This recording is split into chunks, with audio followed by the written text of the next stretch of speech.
How is it going, Diablo fans? So, as promised, I wanted to make 2 more build guides. Here's the first one. It's going to be the X-Force Meteor build. And I have to say, in general, the build is really fun to play and it has very great visuals. But unfortunately, it's not for AoZ. You can do lower levels of AoZ just fine, like you can do tier 5s, tier 6, tier 7s is already starting to get annoying. Just because the Bloodseekers are like a complete nightmare if you want to use Meteor. Just this typical disclaimer right now, this is not a ball lightning build. I'm not aiming for maximum damage. Take this build as a baseline if you want to play nightmare dungeons, or if you want to like have an idea what's going to be your starting build in the next season maybe. This is a build guide for you. This is not if you want to push into AoZ. Again, my limit in this build is pretty much tier 7 AoZ, which I cleared like a couple of times, but I also like died like so many times, and I will actually give you like some dash clips at the very end of this video if you want to see it. So the issue with the Bloodseekers in this build is the Bloodseekers just teleport out of your Inferno. They just move around all the time. Your meteors are not gonna hit. They do not get crowd controlled enough. They have like one-shotting mechanics which kill you because you do not have hard CC like Raiment of the Infinite or like the lightning based stuns which help you a lot versus those. So in general, this is just not a build for those Bloodseekers. You're also gonna run out of mana if you're just attacking like 1 or 2 mobs. So just keep that in mind. If you like struggle against Bloodseekers, please look at the dash clips I have at the very end. You can see how this build works versus Bloodseekers. So I want to be honest with you, this is not for killing Bloodseekers. If you expect it to be like that, this is not the guide for you. But anyway, as already said, the visuals of this build are really great, and I'm not gonna make this like a super detailed guide. You're still gonna have all the detailed sections, but I just feel like I wanna go a little bit faster because I wanna also go to the Blizzard guide after this. And let's just give you the very quick rundown. So in this build, we are doing the following, right? Let's just make it real quick here. We use Inferno to pull all the mobs together, and it applies burning. Then we spam meteors with the meteor reeds from the aspect of Shattered Stars to hit all the mobs and apply 2 additional sources of burning, one from the main meteor, one from the Shattered Stars.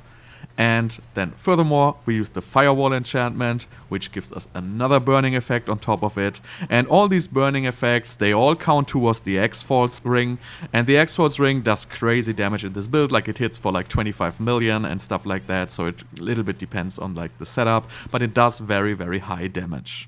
And that is already all the magic in this build. Like there's no real additional synergies. Again, we use like a lot of mana regeneration from our skill tree to have all our stuff ready while we are not having our Inferno up. But other than that, there's really not much to say about this build, right? You just walk somewhere, you hit it with Meteor, it's gonna get frozen by the frost burns, and then you get the additional damage multipliers because they are frozen. You can get Hoarfrost and the control glyph and everything else, and you just spam meteors and look on all the fire stuff happening on your screen, and that's going to be pretty much it about this build. As always, check the description down below for the specific sections of the guide and also the link to the planner, and you will also find the links to all my other build guides down there. And now let's just go into the next section, which is going to be the skill tree. For the skill tree, we put 2 points into Firebolt just to reach our core skills. We don't actually choose any core skills at all, so we just put 1 point into Devastation because we just need to put 1 point. And 3 points into Potent Warding. Since our resistances are not like 100% max from Paragon, this maxes our resistances and also gives us like 3% max res on top of it. We cannot use any of the other skills. Anyway, we could use Elemental Dominance, but it like usually is not that great because we are pretty much out of mana all the time except when we have like Inferno running. But I feel like the uptime on this is not going to be that great. So I just choose the Potent Warding, get a little bit more resistance, and that's going to be it. And then we choose Flame Shield with Enhanced Flame Shield to synergize with our Asus boots, and also we use Mystical Flame Shield. This helps us a little bit with mana regeneration. Again, this build is like crazy mana hungry. Then we use Teleport with Enhanced Teleport and Shimmering Teleport for some more damage reduction here. Then we use Ice Armor into Enhanced Ice Armor again for the mana regeneration. The build is really mana hungry. 3 points into Glass Cannon, 1 point into Elemental Attunement, pretty basic stuff here again. Then we put 3 points into Precision Magic. This is a lucky hit build. 1 point into Align the Elements, 3 into Mana Shields, 3 into Protection. These are our defensive. We simply need them. Then we max out Meteor with Enhanced Meteor and Wizard's Meteor. You can use Mage's Meteor. You will do a little bit of less damage. It is like kind of debatable. You have to try it out what works better for you, right? Immobilized works better with Devouring Blaze.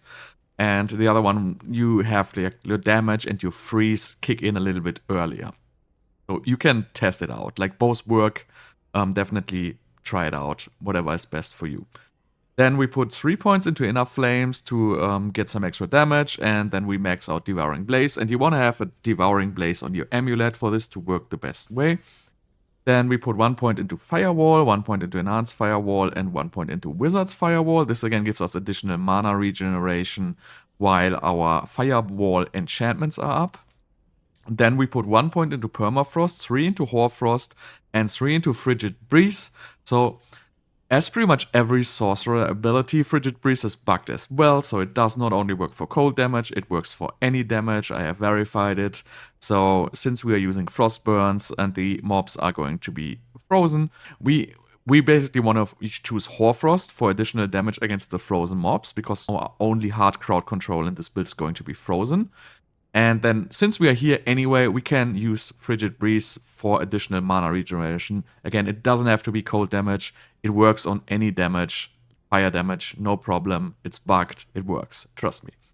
Then we put out 1 into Inferno, into Prime Inferno, and into Supreme Inferno. This is like, well, we can actually cast skills while having Inferno all the time, so this is great. Then 3 points into Fury Surge for some extra mana regeneration. And then, last but not least, we use AoZ Ferocity. You can switch it out for Shatter. Again, this is playstyle. Like, Shatter does more damage if you're not fighting bosses. If you're fighting bosses, AoZ Ferocity does more damage. So you can definitely also switch it before you reach the boss if you want to. Both work great with this build.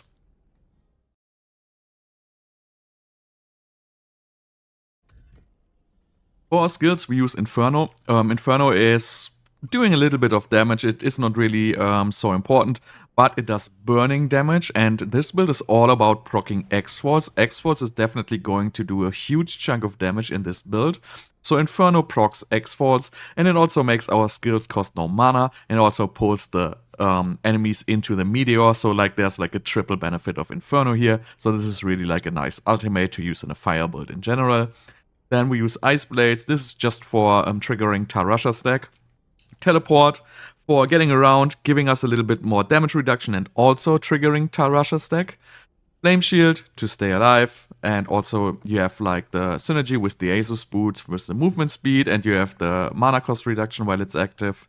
Then we use Meteor as our main attack skill.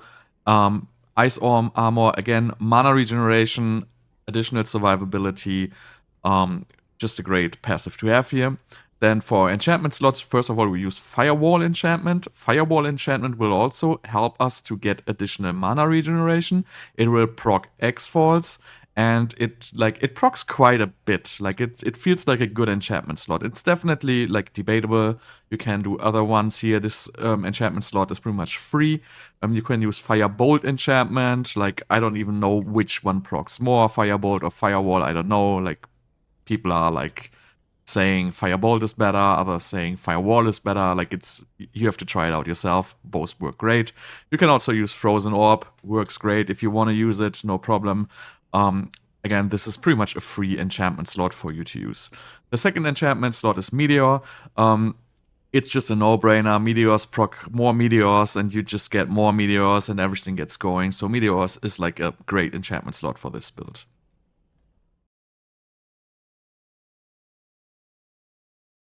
So for this build, we use like a lot of unique items.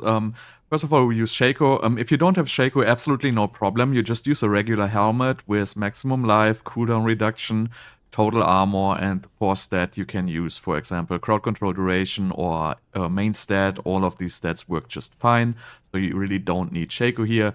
You can put another defensive aspect on it, like Ever Living, for example, and you're going to be just fine. Also, you can open another offensive slot on your amulet because you have the total armor on your helmet, so you don't need it on your amulet. We're going to get to that later. Then we use the Frostburns. You also don't have to use them, but this build again has no hard crowd control, so Frostburns in a tendency they work really nice applying the hard crowd control in this build. If you don't want to use Frostburns, you can use regular gloves, and for example, you can try the Frozen Orb enchantment, or if you want to use Rainman for telestomping. Like, there's a lot of options. I just feel like the Frostburn variant plays best in this build. Then we use AoZ Boots for critical strike chance. We want to have 100% critical strike chance whenever we play fire, because we have this very high bonus on Devouring Blaze. And try to aim for the highest crit chance with good movement speed. So aim for like probably 25% critical strike chance increase, like the power. And then at least 25% movement speed, I would say. That's like a good roll. Don't go for like low movement speed with high critical strike. I wouldn't do it. Then we use Tarasha's Ring for obvious reasons. We have 3 stacks in this build, so that's going to be a 45% damage increase right there. And then we use the X-Force Ring. A lot of the damage comes from the X-Force explosions in this build, and they do a lot of damage. They crit for like 25 million and more. So really, you pull the mobs with Inferno, and then you have X-Force explode, and just works like really nice. Also, the ring gives you lucky hit chance and cooldown reduction, which is like cooldown reduction, a stat you cannot get on the ring, and all stats also is an absolutely amazing staff on a ring, because otherwise rings pretty much just have, well, let's just say suboptimal stats for this build. Then for legendary aspects, let's start with the defensive one. So first of all, we use Shared Misery, because together with Frostburn and Shared Misery, we can get all the mobs frozen as fast as possible. You don't have to use it, but for me, it just feels best with Shared Misery. And then we use Disobedience on our pants. If you struggle with survivability, you can definitely put it on your amulet, but in this build, as you can see, we already have like 10k base armor, so it doesn't seem to be an issue to just play Disobedience on your pants. Then we go over to the offensive aspects. We have the Conceited aspect for additional damage. We have the Storm Swirl aspect, in this case on your amulet, for again additional damage. And then we have the aspect of Shattered Stars. Those meteorites, or meteorites, whatever you say that, they don't really do damage, so the damage roll on them doesn't really matter all that much. It is just for the burning. Right, so they hit additional targets, they mobilize them, and they make them burning, and burning is an additional source for our X-Force, and that is why we use this aspect and why it's so strong.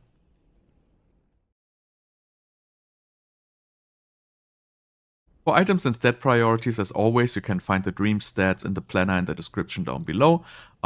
If you don't have Shako, you use a helmet with cooldown reduction, total armor, maximum life, and the 4 stat could be crowd control duration or main stat, for example. Then on our chest piece, we focus on defensive, so we want to have total armor, maximum life, damage reduction from burning, and another damage reduction stat is fine. On the frost burns, nothing of it really matters. Obviously, you want to have high attack speed, high crit chance rolls. And the most important is the lucky hit effect, so you want to have the highest possible chance here, if possible. Pants, again, we go full out defenses, so we want to have total armor, maximum life, damage reduction from burning, and in this case, Ranks of Meteor is nice. You don't have to have it. Again, a big chunk of the damage in this build comes from the X-Force ring, so you don't have to have Ranks of Meteor. You can just put another damage reduction stat on here if you like. That's just fine. For AoZ Boots, again, aim for high movement speed, high chance to increase the critical strike chance. The mana cost reduction roll on this doesn't really matter so much in this build.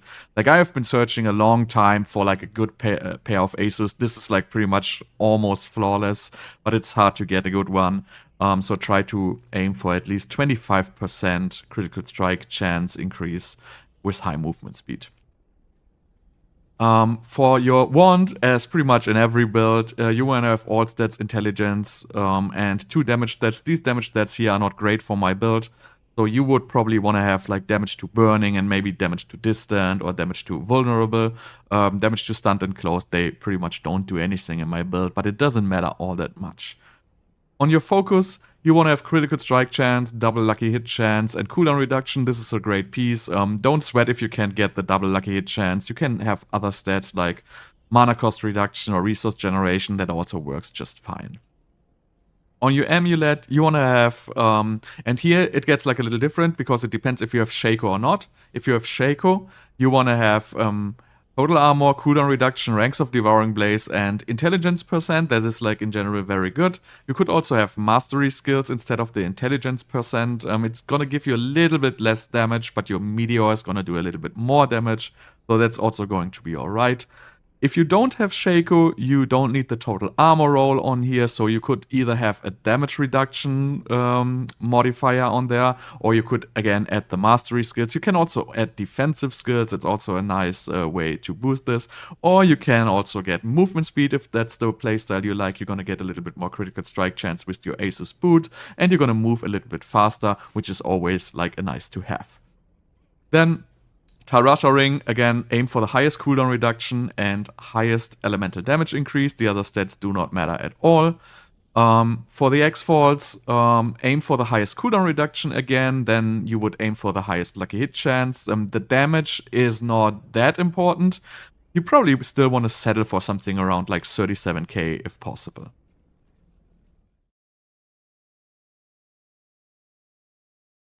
For Vampiric Powers, we want to have Ravenous for the extra attack speed. This helps us a lot during Inferno to spam as many meteors as possible. Sanguine Brace for the extra damage reduction and the extra critical strike chance. Then we use the Accursed Touch and Prey on the Weak combination to apply Vulnerable in this build. And last but not least, we use Anticipation for more ultimate cooldown reduction. In general, I would recommend to use all these Vampiric Powers. You can always switch Sanguine Brace, for example, for Infection if you like the extra Tarasha stack. I don't use Infection in this build because we don't do so many like damage sources as if we would play a Lightning build. But if you play a Lightning build, you like hit the enemies like a lot of more times, so you get more damage out of Infection. In this one, we more focus on like a lot of bigger hits, but not so many. And that's why I feel like Infection is not so great for this build.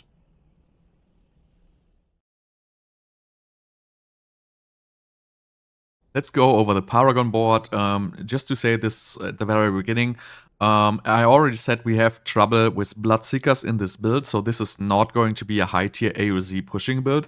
That's why we're not focusing so much on damage reduction in this build. Don't be angry if you try this on higher levels of AoZ and you die because you don't have enough damage reduction. It's not what this build is made for, and that's why we focus on offenses in this Paragon board. So we get our like non-physical damage here, and as pretty much always, we put in our Elementalist in the first board to get all these bonuses here for the resistance and the non-physical damage. Then we move over to the next board, which is going to be Burning Instinct.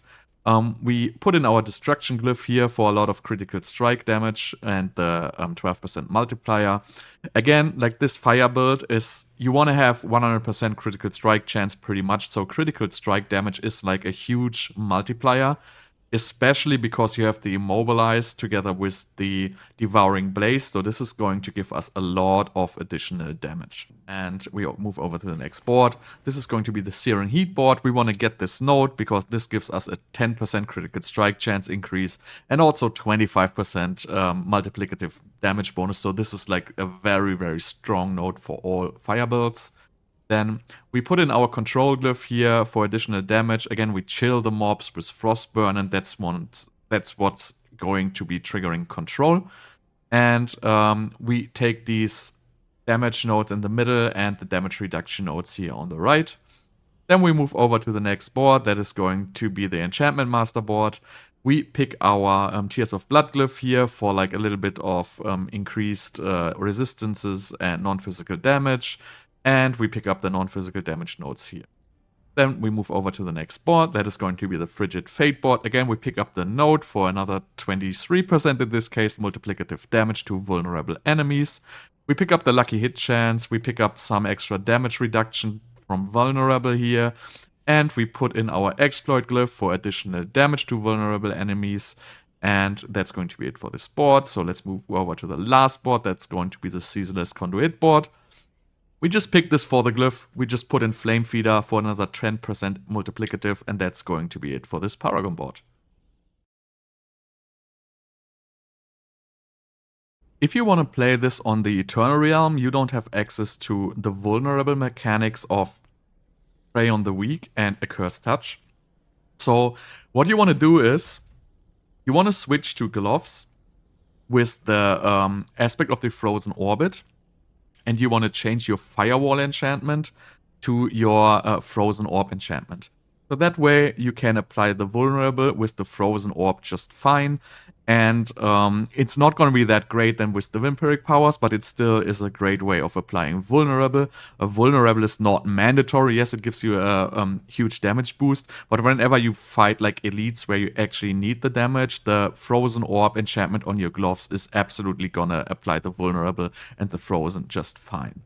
And then furthermore, you're not going to have access to the Ravenous. No drama for this build, because you can use the aspect of Ancient Flame, and you're probably going to replace the Conceited aspect with the aspect of Ancient Flame, and you're going to have your attack speed here just fine. And the other ones is just, yeah, ultimate cooldown, nothing you can do about it in Eternal, and Sanguine Embrace, it's just additional damage, so you can easily get rid of these two Vampiric Powers. Furthermore, to get some extra attack speed, you can always choose the Heady Assault Elixir. So if you use the aspect of Ancient Flame, Heady Assault Elixir, and 15% attack speed on your gloves, you're gonna be at like, what is it, like 85%, so that's going to be just fine. So the Paragon board changes for the Eternal Realm are also, again, very simple.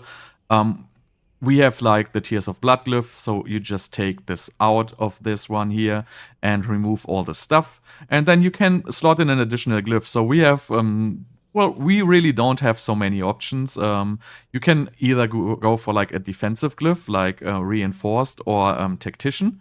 So you can boost like these elemental nodes around. Or you could potentially use...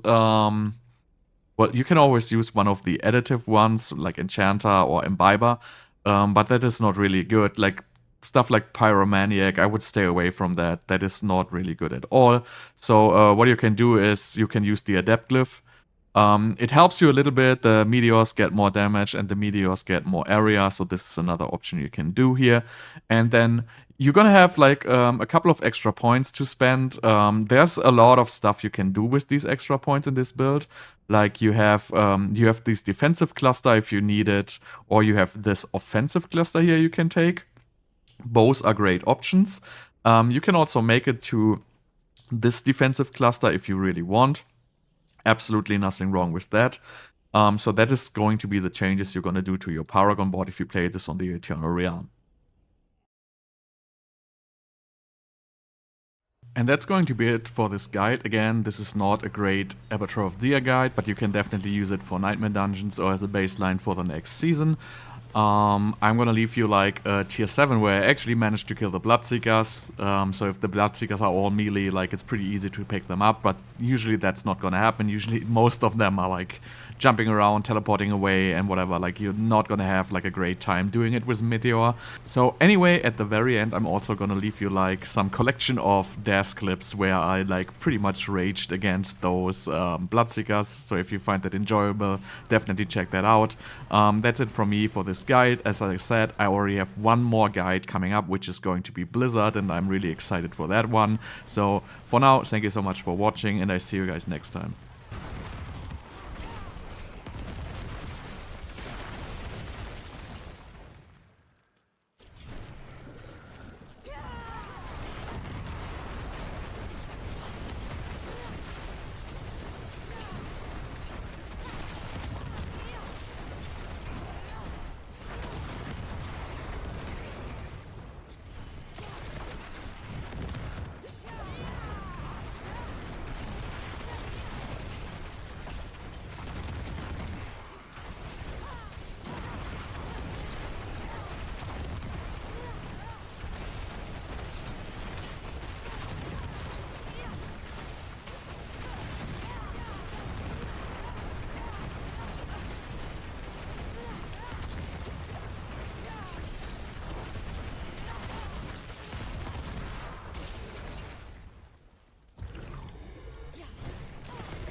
So I never died so many times because in this build, again, we have no hard CC, and fighting those Bloodseekers is just a terrible nightmare. These are like totally overtuned, and these random one-shot mechanics just drive me crazy, but I had to leave this at the end of this video, so just enjoy this collection of my stupid Bloodseeker deaths now.